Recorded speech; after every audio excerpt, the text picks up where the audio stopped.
Hola, en este video vamos a trabajar con el cálculo de pH para soluciones de ácidos y de bases fuertes. Para lograr esto vamos a utilizar la siguiente consigna, que dice calcular el pH de las siguientes soluciones e indicar su posición dentro de la escala de pH.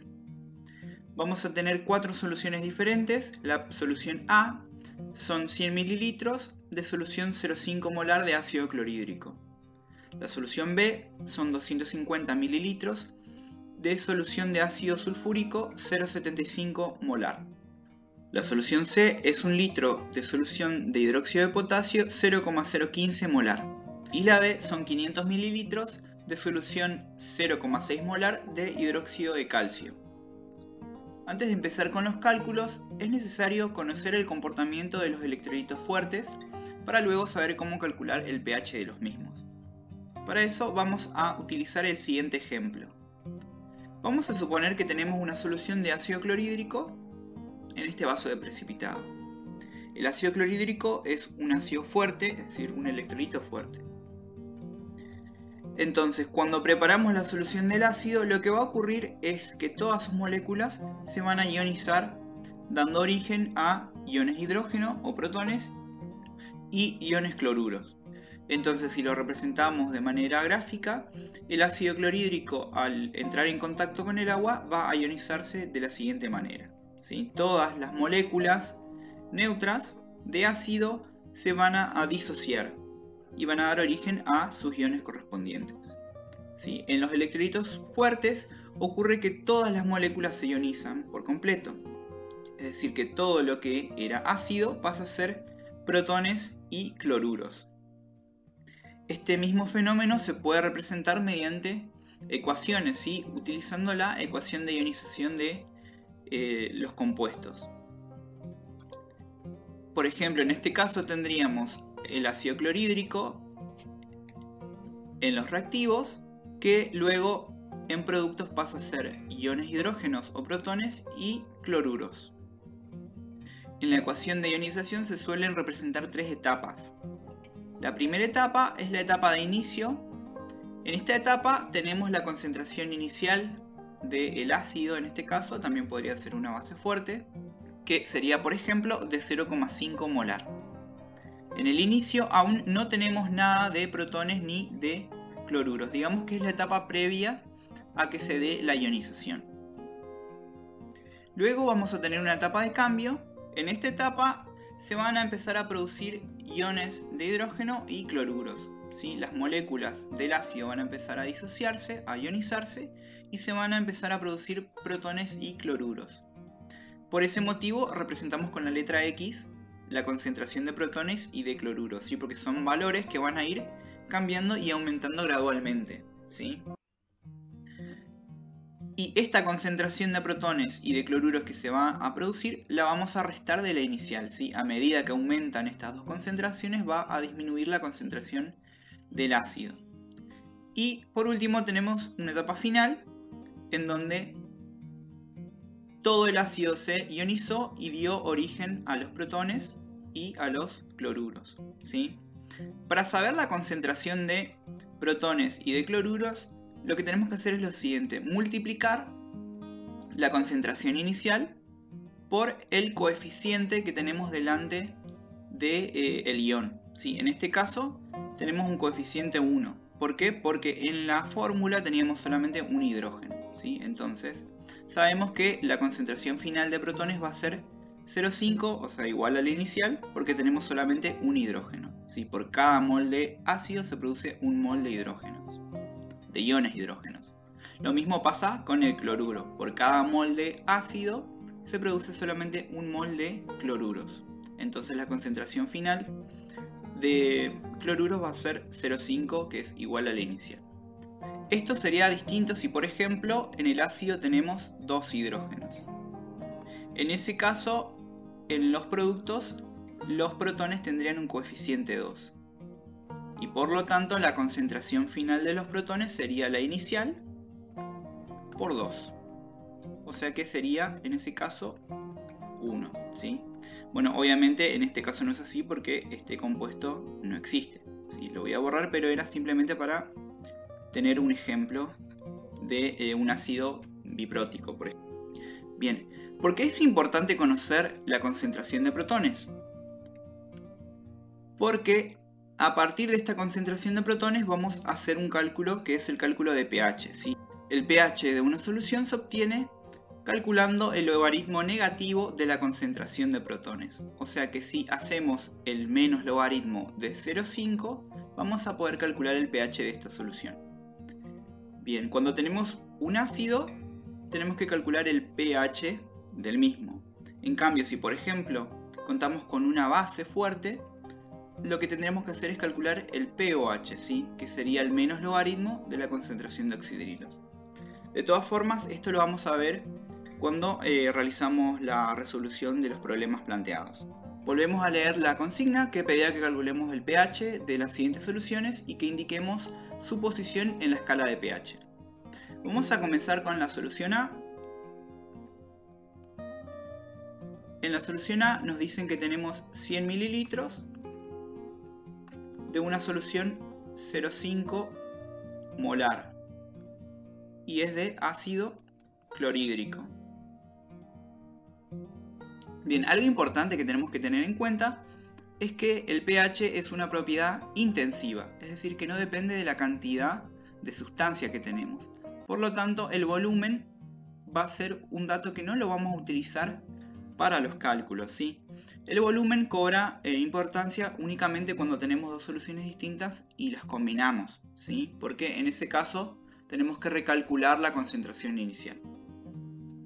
Si tenemos el volumen final de la solución y su concentración en molaridad, entonces ese volumen no lo vamos a utilizar para los cálculos. Digamos que es un dato anexo que no nos resulta útil. Bien, algo importante entonces cuando calculamos el pH de la solución es tener en cuenta su fórmula, ¿sí? El pH, como vimos recién, era igual al menos logaritmo de la concentración de protones, ¿sí? O de iones hidrógenos. Esta concentración siempre tiene que estar en concentración molar. ¿Qué quiere decir esto? Es que si por ejemplo en este caso teníamos la normalidad de la solución, deberíamos transformar esa normalidad en molaridad, ¿sí? Lo mismo si está por ejemplo en porcentaje de masa en masa o masa en volumen, también tenemos que buscar la forma de obtener la concentración molar de esa solución. Tenemos la concentración inicial del ácido, o sea que el ácido es 0,5 molar, pero yo necesito la concentración de protones. Bien, entonces, para no tener que hacer el planteo de la ecuación de ionización, lo que podemos hacer es lo siguiente. La concentración de protones va a ser igual a la concentración inicial del ácido multiplicado por el número de hidrógenos que tiene en su fórmula. Entonces, en este caso sería la concentración inicial, que es 0,5 molar, la vamos a multiplicar por la cantidad de hidrógenos que hay en su fórmula, que es 1. ¿Sí? Recuerden que cuando el elemento no cuenta con subíndice, quiere decir que tenemos un átomo de ese elemento. Entonces multiplicamos por 1 y nos queda que la concentración de protones es igual a 0,5, es decir que la concentración de protones va a ser igual a la concentración inicial. Ahora que conocemos la concentración de protones, podemos calcular el pH. Entonces pH va a ser igual a el menos logaritmo de 0,5. Bien, en este caso no hace falta que pongamos la M, porque cuando agregamos los corchetes, esos corchetes nos indican que tenemos concentración molar. Hacemos el cálculo y vemos que el pH para esta solución va a ser igual a 0,301. ¿Sí? Hay que recordar que el pH es un valor adimensional. ¿Qué quiere decir esto? Que no tiene unidades, ¿sí? Bien, entonces este sería el pH de la primera solución. Repasamos rápidamente lo que hicimos. Necesitamos calcular el menos logaritmo de la concentración de protones. Entonces era necesario conocer esa concentración de protones. Para conocer la concentración de protones, lo que hicimos fue multiplicar la concentración inicial del ácido por el número de hidrógenos que tenía el ácido en su fórmula, o sea 0,5 por 1. Y obtuvimos la concentración de protones que era igual numéricamente a la concentración inicial. Luego reemplazamos en la fórmula y obtuvimos el pH de la solución. Ahora vamos a hacer lo mismo pero para la solución B. En este caso tenemos 250 mililitros de solución, 0,75 molar de ácido sulfúrico. De nuevo, el pH es una propiedad intensiva, es decir que no va a depender de, en este caso, el volumen de la solución. ¿Sí? Entonces, este valor no lo vamos a utilizar para los cálculos. Bien, pero sí sabemos que el pH es el menos logaritmo de la concentración de protones. Por lo tanto, este valor de la concentración inicial sí lo vamos a necesitar. ¿Para qué? Para calcular la concentración de protones. En el caso anterior vimos que la concentración de protones se podía obtener multiplicando la concentración inicial del ácido por el número de hidrógenos que tiene el ácido en su fórmula. Entonces, en este caso sería 0,75 por 2. ¿Sí? En este ácido tenemos 2 hidrógenos, es un ácido diprótico. Multiplicamos y nos da 1,5 molar. Entonces, en este caso, la concentración de protones va a ser el doble de la concentración inicial. ¿Sí? Siempre que contemos con un ácido diprótico, la concentración de protones va a ser el doble que la inicial. ¿Sí? Si por ejemplo tuviera 3 protones, en ese caso sería el triple la concentración de protones que la concentración inicial. Ahora que tenemos la concentración de protones, calculamos el pH, que va a ser igual a el menos logaritmo, no de 0,75 que era la inicial, sino de 1,5, que es la concentración de protones. Bien, hacemos el cálculo y vemos que el pH va a ser igual a menos 0,176. Bien, calculé el pH para las primeras dos soluciones. Lo que voy a hacer ahora es anotar estos resultados al lado de la consigna para hacer las otras dos que siguen.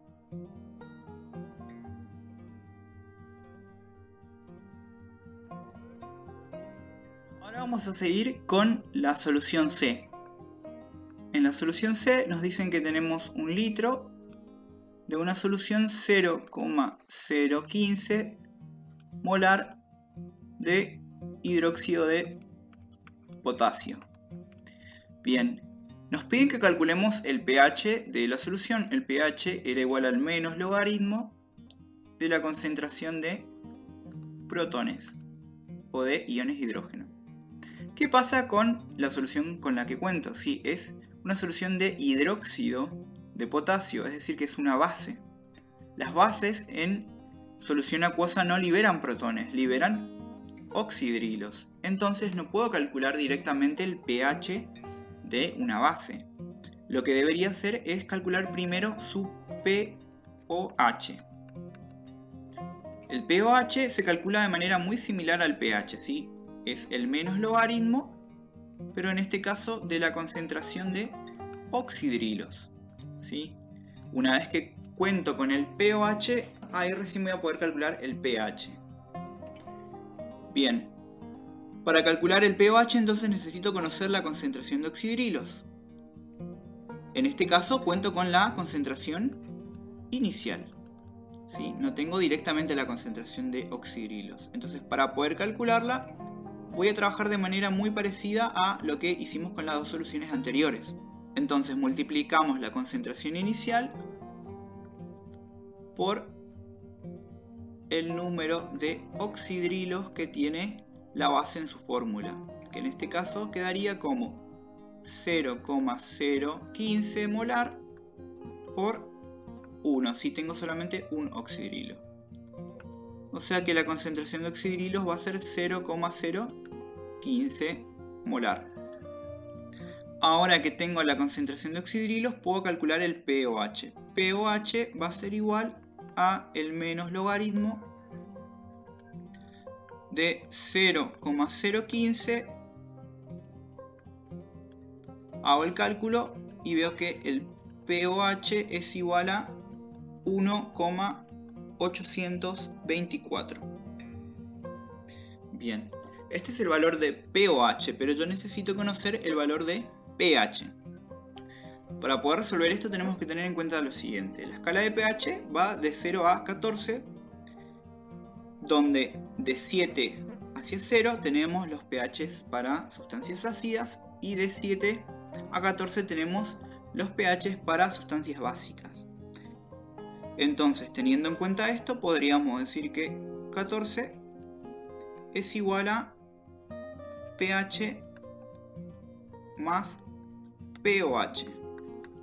Por lo tanto, teniendo el pH de una solución, podemos calcular su pH, y teniendo el pH de una solución, podríamos calcular su pOH.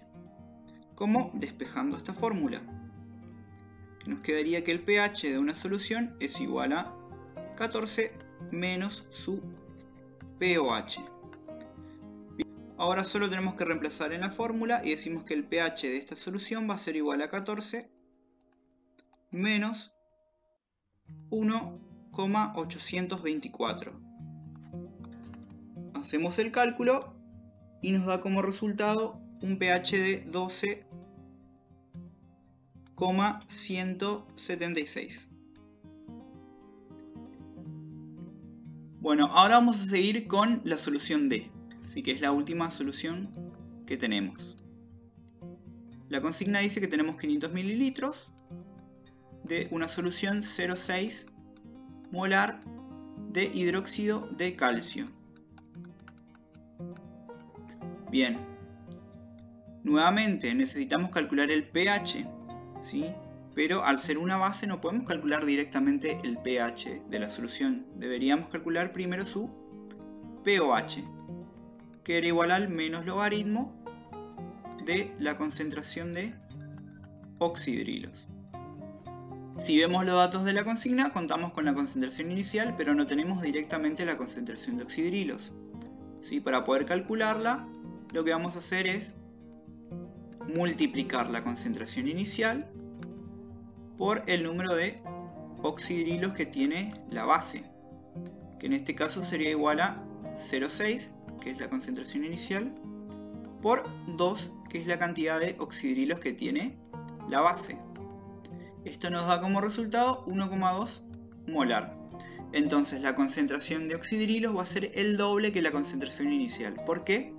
Porque tenemos 2 oxidrilos en la base, o sea que por cada mol de la base se van a obtener 2 moles de oxidrilos y siempre va a ser el doble. Ahora que tenemos la concentración de oxidrilos, podemos calcular el pOH, que va a ser igual al menos logaritmo de 1,2. Hacemos el cálculo y vemos que obtenemos un valor igual a menos 0,079. Ahora, teniendo el pOH, podemos calcular el pH, ¿sí? Tenemos que recordar que 14 es igual a pH más pOH, y que entonces el pH sería igual a 14 menos pOH. Reemplazamos en la fórmula y podemos ver que el pH de esta solución sería igual a 14 menos, abrimos paréntesis, menos 0,079. Por regla de los signos, menos por menos es más, entonces el pH de esta solución va a ser igual a 14,079. Bien, ahora voy a anotar los valores de pH para seguir con la última parte de la consigna.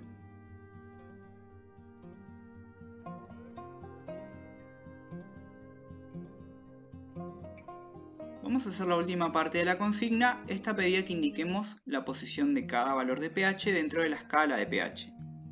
Bueno, como sabemos, la escala normal de pH va de 0 hasta 14. Y en el medio tenemos un pH de 7, que es el pH neutro, ¿sí? Es decir, que no es ni ácido ni básico. De 7 hacia 0 tenemos los pHs ácidos. En cuanto más cerca de 0 estemos, el pH va a ser más ácido. En cuanto más cerca de 7 estemos, el pH va a ser más neutro.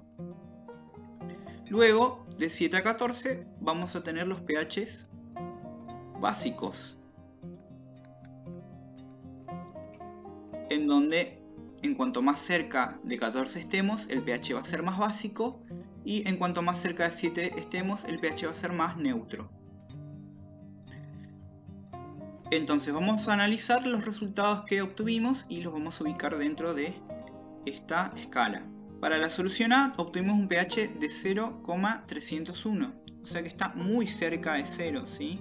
Vamos a suponer que está más o menos por esta zona. Entonces vamos a marcar acá solución A. Otra solución que se encuentra dentro de la escala es la solución C, que tiene un pH de 12,176, o sea que se encontraría más o menos por esta zona. El problema lo tenemos con el pH de la solución B y de la solución D. La solución B dio un pH de menos 0,176 y la D un pH de 14,079, es decir que están fuera de la escala de pH tradicional o normal. Entonces, estos valores de pH se van a encontrar dentro de lo que se conoce como escala extendida de pH, ¿sí? Esta escala va de 15 a menos 1. Mientras que la escala normal de pH, que va de 0 a 14, es para soluciones de concentración 1 molar, ¿sí? De concentración de protones 1 molar o de concentración de oxidrilos 1 molar.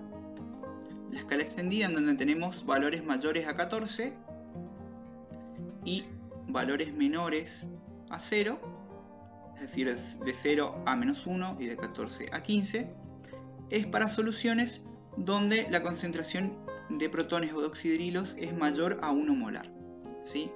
Cuando esta concentración es mayor a 1 molar, el pH va a ser o mayor a 14 o menor a 0. Eso es lo que vemos, por ejemplo, en la solución B, donde el pH es menos 176. Entonces acá tendríamos a la solución B. Y luego tenemos a la solución D, donde el pH es 14,079, o sea que es un poco mayor a 14. Entonces ahí tendríamos a la solución D. Bueno, ahora lo único que resta es evaluar si los resultados son lógicos o no. Entonces empecemos con la solución A. Obtuvimos un pH de 0,301. Es un pH que está por debajo de 7, es decir que es ácido, lo cual es lógico porque el soluto es ácido clorhídrico. Está muy cerca de 0, lo cual también es lógico porque la concentración inicial es de 0,5 y la concentración de protones también es de 0,5, ¿sí? Recordemos que es un ácido fuerte y se ioniza totalmente. Entonces, está bien que el resultado dé muy cercano a 0. Podemos decir entonces que este valor es lógico. Vamos a la solución B, donde el pH fue de menos 176. Está por debajo de 7, es ácido. Tiene sentido porque el soluto es ácido sulfúrico. Es negativo porque, si bien la concentración inicial es de 0,75, la concentración de protones es de 1,5, ¿sí? O sea que es mayor a 1 molar. Por lo tanto, va a estar en la escala extendida y va a tener un valor negativo, ¿sí?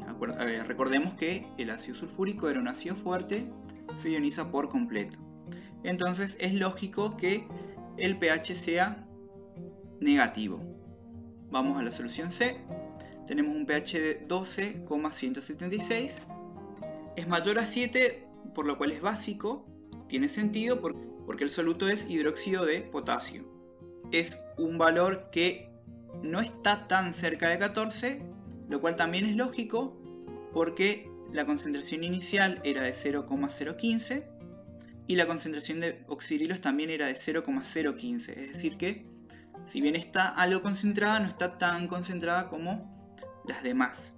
Entonces el valor de pH no va a ser tan alto o no va a estar tan cerca de 14. Bien, recordemos que también era una base fuerte, ¿sí? Se ioniza por completo. Entonces es lógico este resultado. Y por último, en la solución D teníamos un pH de 14,079, ¿sí? De nuevo, está por encima de 7, es básico, tiene sentido porque el soluto es hidróxido de calcio. Y es mayor a 14, ¿por qué? Porque si bien la concentración inicial es 0,6, la concentración de oxidrilos es 1,2, o sea que es mayor a 1, y va a estar contemplada en la escala extendida, ¿sí? Entonces tiene sentido que sea mayor a 14. Bueno, con esto terminamos el video. Espero que les haya sido útil. En el próximo vamos a ver el cálculo de pH para ácidos y bases débiles.